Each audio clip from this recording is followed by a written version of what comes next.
से एक बेहद दुखद खबर सामने आ रही है। दरअसल ठेके पर कार्यरत नर्सिंग कर्मचारी ने सुसाइड कर लिया है। महिला अस्पताल के आईसीयू में लगा हुआ था दीपक खारवाल। अस्पताल से कल नौकरी से हटाए जाने से तनाव में था दीपक, लेकिन अब जिस तरह से उसने कदम उठाया है ये वाकई में बेहद गंभीर सवाल खड़ा करता है। एसएमएस अस्पताल से खबर सामने आई है। ठेके पर कार्यरत था नर्सिंग कर्मचारी जिसने सुसाइड कर लिया है। महिला अस्पताल के आईसीयू में लगा हुआ था दीपक खारवाल। अस्पताल से कल दरअसल नौकरी से हटाया गया था और जिसकी वजह से वो तनाव में आ गया, लेकिन इतने ही कम वक्त में उसने इस तरह से कदम अपनाया है। जान बचाने वाले हाथों ने ही अपने खुद की जीवन लीला समाप्त कर ली है। महिला अस्पताल में नौकरी से हटाया गया, लेकिन तनाव में आ गया, अवसाद में चला गया और सुसाइड कर लिया। हम बात कर रहे हैं नर्सिंग कर्मचारी की जिसने सुसाइड किया है। उसे नौकरी से हटाया गया था। महिला अस्पताल के आईसीयू में लगा हुआ था दीपक खारवाल, जिसने जहरीला पदार्थ खाकर अपनी जान दे दी। इमरजेंसी में फिलहाल शव को रखवाया गया है। सूचना मिलते ही काफी संख्या में नर्सेज नेता भी एसएमएस अस्पताल पहुंच चुके हैं।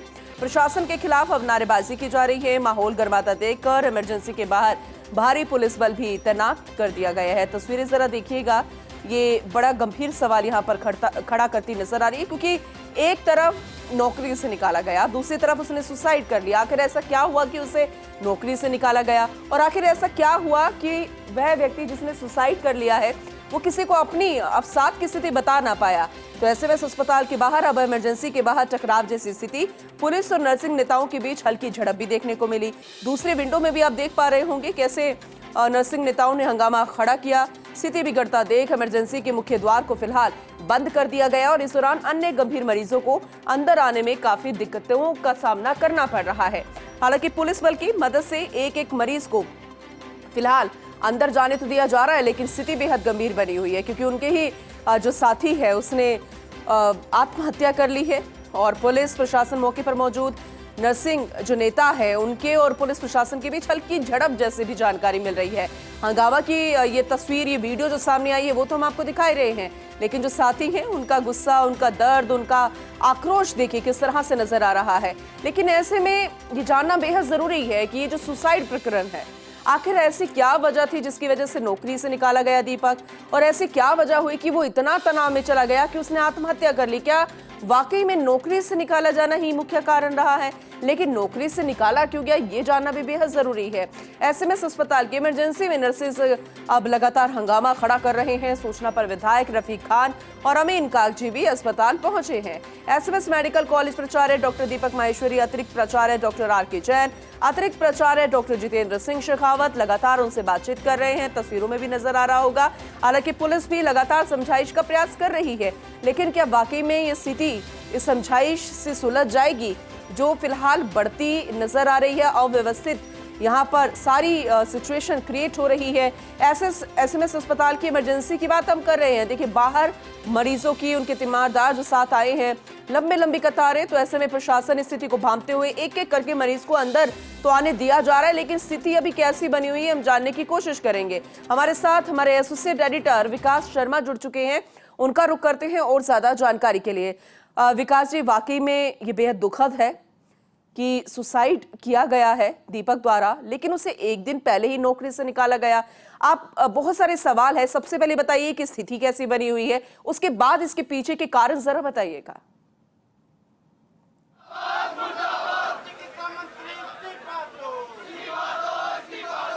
पूनम जी देखिए, मैं प्रदेश के सबसे बड़े एसएमएस अस्पताल की इमरजेंसी के बाहर खड़ा हूँ और इमरजेंसी के बाहर की स्थिति मैं बता रहा हूँ आपको। दोनों तरफ की स्थिति अब देखिए, इमरजेंसी का मुख्य द्वार जो है उसको बंद करना पड़ रहा है। बाहर की तरफ की स्थिति मैं आपको दिखा रहा हूँ।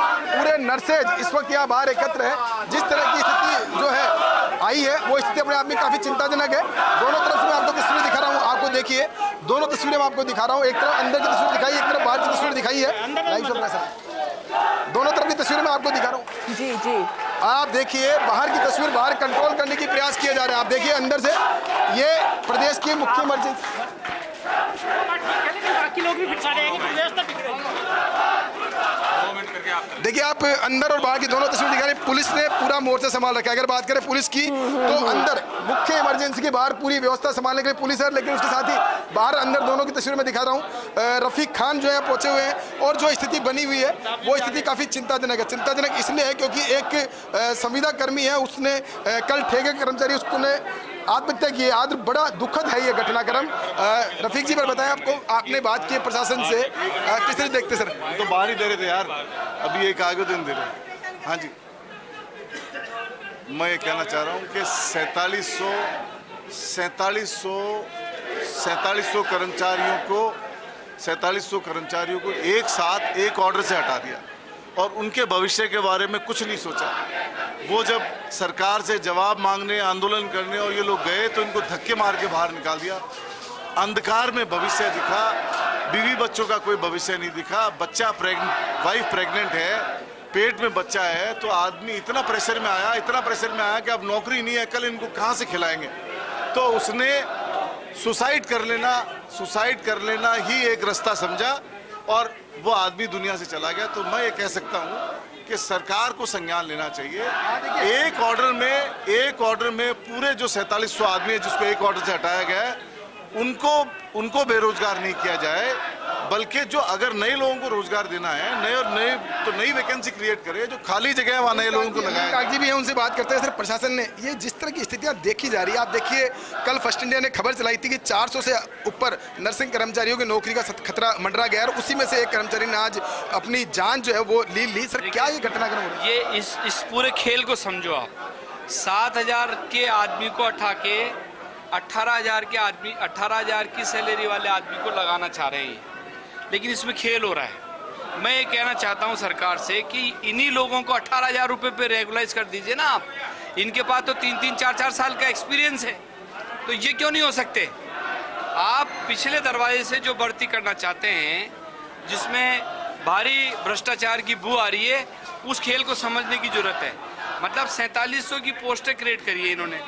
4700 पूरे राजस्थान में नए आदमी लगाएंगे जिसकी सैलरी होगी 18,000 और हटा रहे 7,000 वालों को। तो अब इन्हीं लोगों को रख लो ना आप। ये 3-3, 4-4, 5-5 साल का एक्सपीरियंस है इनको।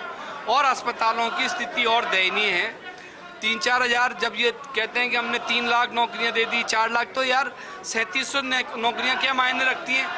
और पोस्टें क्रिएट कर दें और रेगुलाइज कर दें। इन बच्चों को हटाएं नहीं और इन्हीं को 18,000 पे पदोन्नत कर दें, इनको रेगुलाइज कर दें, एक्सपीरियंस काम आ जाएगा। जी, ये तस्वीरें अब आपको नर्सिंग नेताओं में जबरदस्त रोष है। प्यारेलाल जी हमारे साथ मौजूद है, उनसे बात करते हैं। प्यारेलाल जी, ये घटना अपने आप में कहते हैं हृदय विदारक घटना। एक ठेके के लगा कर्मचारी और वो अपनी जीवन लीला समाप्त करता है।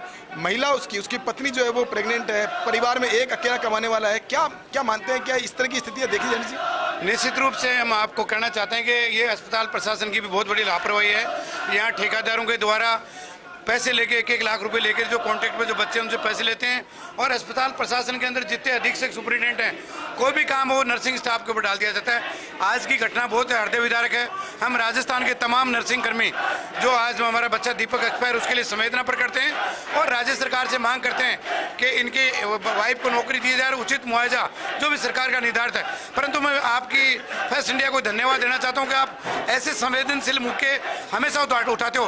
पर मेरा एक बार कहना कि इसमें सबसे बड़ी जिम्मेदारी अस्पताल प्रशासन के, यहाँ का सुपरिटेंडेंट, यहाँ का प्रिंसिपल, जो हर घटना को दूसरे रूप में देते हुए नर्सिंग समुदाय पर डाल देते कि नर्सिंग स्टाफ काम नहीं कर रहा। तो हम आपसे मांग करते हैं कि राज्य सरकार इसके ऊपर गंभीर निर्णय लेते हुए माननीय मंत्री जी और हमारे जो साथी हटाए गए हैं उनको वापस रखा जाए। हाँ, तो देखिए ये घटना, अगर मैं आपको SMS इमरजेंसी की बाहर की अंदर की तस्वीर बता रहा हूँ। आप देखिए पुलिस ने पूरी व्यवस्था संभाल रखी है। हमारे साथ नारायण जी मौजूद है। नारायण जी, अंदर की व्यवस्थाएं जो है बाधित नहीं है, उसके लिए क्या पुलिस ने और इंतजाम किया? क्योंकि अंदर बहुत स्थिति करने की कोशिश कर रहे हैं, समझाने की कोशिश कर रहे हैं कि यहाँ पे इमरजेंसी सेवाओं को बाधित नहीं करें। तो देखते हैं क्या सॉल्यूशन निकलता है। क्या कुछ बात बनी? अभी तक कोई सॉल्यूशन नहीं निकला। देखिए नारायण जी, है जिस वक्त सूचना मिली तब से यहाँ बैठे हुए हैं, मोर्चा संभाले हुए, बातचीत किए हुए। साथ में दूसरी तस्वीर में आपको दिखाता हूँ इमरजेंसी के अंदर की क्या हालात बन गए इमरजेंसी के। प्रदेश के सबसे बड़े अस्पताल की इमरजेंसी है पूनम जी, और यहाँ की स्थिति देखिए आपकी, अंदर और बाहर दोनों तरफ पूरा बंद कर दिया गया है। नर्सेज जो उनके साथ में, मैं आपको उन नर्सेज से बात करता हूँ। आपको जो दर्द है इस बात का, इस घटना का दर्द है, वो आपको अब नजर आएगा। इंचार्ज है महिला ICU की, जिनके साथ में जिनके साथ में वो कर्मचारी काम करता था दीपक, और एक लड़का, यंग लड़का जो सुबह से शाम तक वहाँ मेहनत करता था, उसकी साथ की उसे पीड़ा, आपके साथ वो काम करता था, मैंने खुद ने देखा है।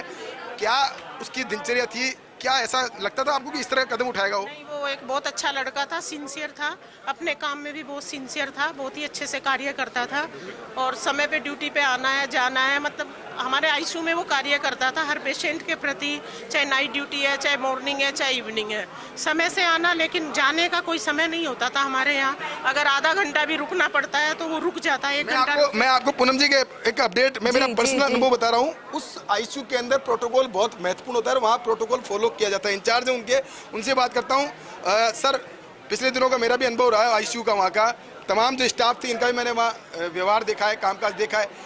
ऐसी स्थिति में काम करने वाले, ऐसी जटिल स्थिति में काम करने वाले, प्रोटोकॉल फॉलो करते हुए काम करने वाले लोग को अगर जान गंवानी पड़े एक नौकरी खातिर, क्या लगता है आपको? उनको एक अचानक हटाने से वो सदमे में गए हैं, क्योंकि उनको मौका ही नहीं दिया। अचानक ही इवनिंग वाले ड्यूटी वालों को नहीं, आप साइन नहीं करेंगे, जाओ घर। ये जो आदेश प्रिंसिपल साहब ने निकाला या प्रशासन ने निकाला, वो बहुत ही दुर्भाग्यपूर्ण था। पहले से कोई अल्टीमेटम नहीं दिया कि इनको हटाया जाए। दीपक को जानते थे आप, तो साथ में काम करते थे? बहुत अच्छा लड़का था, उसके साथ ही ड्यूटी की थी, सिस्टम के आगे हार गया सर वो। पत्नी, बच्चे, परिवार? एक बच्चा है, फादर उसके है नहीं, पत्नी उसकी प्रेग्नेंट है 3 महीने की, एक छोटा सा 3 साल का बच्चा है। 16 तारीख का उसका बर्थडे था बच्चे का, इसलिए उसने नाइट भी पहले की थी कि मैं मेरे बच्चे के बर्थडे में जाऊंगा, 2 दिन में नहीं आ पाऊंगा 15 और 16 तारीख को। इस कदर आप लोग काम करते हैं और उनको ऐसी नौबत? सर वो ये अचानक से हटाया गया उनको, इसी वजह से वो डिप्रेशन में आ गया। देखिए, ये उसके साथ के लोग हैं जो कि उनके साथ काम करते थे, और जो घटनाक्रम हुई वास्तव में काफी विकास जी, दुखद घटना मुख्य है। कारण सामने आया है हटा देने का, जरा ये समझाइएगा। वो यहाँ मौजूद है, उनके साथ में पूनम जी मैं आपको अपडेट कर दूं घटनाक्रम क्या है। नर्सिंग कर्मचारियों के स्वीकृत पद होते हैं मेडिकल कॉलेजों के अंदर, जो पद होते हैं उन पदों के अकॉर्डिंग उनको लिया जाता है। अभी इस वक्त जो पद थे वो प्लेसमेंट एजेंसी के थ्रू, जो यहाँ ठेकेदार हैं उनके थ्रू भरे जा रहे थे, लेकिन अभी एक नया फॉर्मूला चिकित्सा विभाग ने अपनाया जिसमें कि राजमेश के द्वारा भर्ती की गई है। भर्ती करके तकरीबन 800 के आसपास नए नर्सिंग स्टाफ जो है वो मेडिकल कॉलेजों को आवंटित किए गए। एसएमएस अस्पताल की बात करें तो एसएमएस अस्पताल को 800 नर्सिंग स्टाफ दिया गया है, जिनमें से कि 460 नर्सिंग स्टाफ वो हैं जो कि प्लेसमेंट एजेंसी के थ्रू जो लगे हुए थे उनको रिप्लेस करते हुए, उनकी पोस्टों को क्रिएट करते हुए अपलोड किया गया था। तो यानी कि जो 460 नर्सिंग कर्मचारियां लगाए गए वो हैं, उनकी जगह पर दूसरे को हटाएंगे, उसके बाद उनको लगाया जाएगा। प्रताप सिंह जी आप देखिए, साथ में मनीष यादव है, उनसे बात करते हैं। सर, बड़ा दुखद घटनाक्रम कह सकते हैं कि इससे बड़ी दर्द नहीं हो सकता कि जो आदमी 24 घंटे काम करते हैं बिल्कुल, और उनको जान गंवानी पड़ रही है। देखिए, राजस्थान के चिकित्सा विभाग की हालत बहुत खराब है, और इतनी खराब है चिकित्सा विभाग की हालत कि कल इन्होंने जो डिसीजन लिया है, उन्होंने ये डिसीजन इतना गलत ले लिया। सबसे बड़ी प्रॉब्लम एक है कि इन्होंने सबसे बड़ा पाप एक ही किया है। इन्होंने कल 6000 चिकित्सा कर्मियों को निकाला है ना, वो 6000 चिकित्सा कर्मियों को निकाला, उससे प्रॉब्लम हुई है। दीपक को जब आप अचानक किसी को हटा दोगे नौकरी से तब प्रॉब्लम आएगी। इसलिए मैं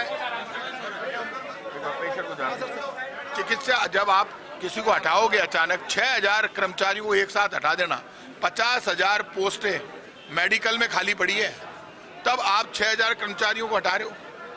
इसलिए मैं इतना कह सकता हूं कि बीजेपी की सरकार ने जो किया वहां पे तो इंजेक्शन से मार दिया लोगों को।